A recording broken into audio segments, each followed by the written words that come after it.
ಕೊಲೆ ಪ್ರಕರಣದಲ್ಲಿ ಸದ್ಯ ಪೊಲೀಸ್ ಕಸ್ಟಡಿಯಲ್ಲಿ ಇರುವ ನಟ ದರ್ಶನ್ ಹೇಗಿದ್ರು, ಹೇಗೆ ಬೆಳೆದು ಬಂದ್ರು, ಆರಂಭದಲ್ಲಿ ಸಿನಿಮಾ ರಂಗಕ್ಕೆ ಬರುವ ಮುನ್ನ ಏನೆಲ್ಲ ಕೆಲಸ ಮಾಡ್ತಾ ಇದ್ರು, ಸಿನಿಮಾ ರಂಗಕ್ಕೆ ಅವ್ರನ್ನ ಪದಾರ್ಪಣೆ ಮಾಡಲಿಕ್ಕೆ ಕಾರಣೀಭೂತರು ಯಾರ್ಯಾರು, ಆ ಸಂದರ್ಭದಲ್ಲಿ ನಡೆದಂತಹ ಘಟನಾವಳಿಗಳೇನು, ಈಗಿರುವಂತಹ ದರ್ಶನ್ಗೂ ಆಗಿದ್ದಂತಹ ದರ್ಶನ್ಗೂ ಅನೇಕ ವ್ಯತ್ಯಾಸಗಳಿವೆ. ಆ ವ್ಯತ್ಯಾಸಗಳು ಏನು ಎಂಬುದರ ಕುರಿತಂತೆ ಮಾತಾಡಲಿಕ್ಕೆ ನಮ್ಮ ಜೊತೆ ಬರಹಗಾರರು, ಹಿರಿಯ ಪತ್ರಕರ್ತರು ಆಗಿರುವಂತಹ, ಅವರಿಗೆ ಅಂದು ಸಹಾಯವನ್ನು ಮಾಡಿದ್ದಂತಹ ಪ್ರಕಾಶ್ ಬಾಬು ಸರ್ ಇದ್ದಾರೆ. ನಾನು ಅವ್ರನ್ನ ಮಾತಾಡಿಸ್ತಾ ಹೋಗ್ತೀನಿ.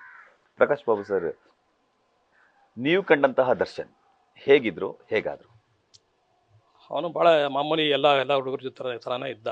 ಆದರೆ ಅವನೇನು ಈ ಥರ ಕೆಟ್ಟ ಬುದ್ಧಿ ಇರಲಿಲ್ಲ. ಯಾಕೆಂದರೆ ಯಾವುದೂ ಒಳ್ಳೆ ಸಂಸ್ಕಾರವಂತ. ಯಾಕಂದರೆ ಅವ್ರ ಅಪ್ಪ ಅಮ್ಮ ಒಳ್ಳೆ ಸಂಸ್ಕಾರದಲ್ಲಿ ಬೆಳೆಸಿದ್ರು. ಆತನಿಗೆ ಯಾವ ಬೇರೆ ಹೈಫೈ ಅಂತಲೇ ಬೆಳೆದ ಬಡ ಮಧ್ಯಮದಲ್ಲಿ ಬೆಳೆದಿದ್ದರಿಂದ ಅವನಿಗೆ ಯಾವುದೇ ಓಡಾಡ ಈ ಫ್ಲರ್ಟ್ ಮಾಡೋದಾಗಲಿ ಯಾವುದೂ ಇರಲಿಲ್ಲ. ನೀವು ಹೇಳಬೇಕು ಅಂತಂದರೆ ನಾನು ಫ್ರ್ಯಾಂಕಾಗಿ ಹೇಳ್ತೀನಿ, ಸುದೀಪ್ ಇರ್ಬೋದು, ಪುನೀತ್ ಇರ್ಬೋದು, ಯಶ್ ಇರ್ಬೋದು, ರಜನಿಕಾಂತ್ ಇರ್ಬೋದು, ಅವ್ರು ಬಾಲ್ಯದಲ್ಲಿ ಮಾಡಿದಂಥ ಯಾವ ಇದೂ ಇರಲಿಲ್ಲ. ಅವರು ಅಷ್ಟು ಅವನು ಒಬ್ಬ ಸಭ್ಯಸ್ಥ. ಹುಡುಗರ ಸರ್ಕಲ್ ಆಗೇ ಇತ್ತು ಒಂದು. ಹೌದು, ಒಳ್ಳೆ ಹುಡುಗರ ವಿದ್ಯೆ ಒಂದು ತಲೆಗೆ ಹತ್ತಲಿಲ್ಲ ಅನ್ನೋದು ಬಿಟ್ಟರೆ ಒಳ್ಳೆ ಬುದ್ಧಿ ಇತ್ತು, ಒಳ್ಳೆ ಇದಿತ್ತು ಅವನಿಗೆ.